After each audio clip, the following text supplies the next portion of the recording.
Ftit sigħat wara li rriafferma l-fiduċja tiegħu fil-Ministru Ostingat, il-Prim Ministru Lorenz Gonzi mill-ġdid irrifjuta li jitlob inkjesta indipendenti dwar l-allegat każ ta' commission li tħallsu fuq ix-xiri taż-żejt fl-Enemalta.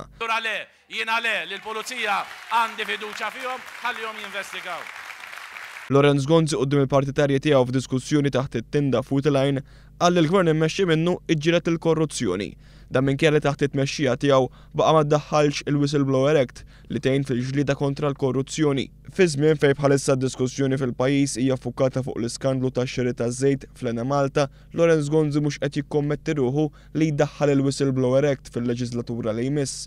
Sa dan it-tant il-Prim Ministru f'din l-okkażjoni tkellem b'enfasi fuq il-wedi li qed jagħmel dwar il-pensjonijiet. Minkejja twissija reċenti li saret mill-Aġenzija Internazzjonali ta' Kreditu Fitch dwar is-sostenibilità tal-pensjonijiet f'Malta, Lorenz Gonzi jgħid li l-istrateġija magħżula minnu qed tagħti riżultati. Qed jidher l-istrateġija li użajna f'pajjiżna s'issa qed tagħtina riżultati. Lorenz Gonzi qal li l-Gvern tiegħu fl-aħħar 5 snin ħalla aktar flus fil-wiet tan-nies u kien il-Gvern li naqqas it-taxxi f'pajjiżna. U dal-Gvern immexxi mill-Partit Nazzjonalista on record li huwa il-Gvern li naqqas it-taxxi f'pajjiżna. Fir-realtà skont rapport li sar mill-Unjoni Ewropea bejn is-sena 2000 u l-2010, il-ħaddiema Maltin ħallsu żieda ta' aktar minn 5% f'taxxi.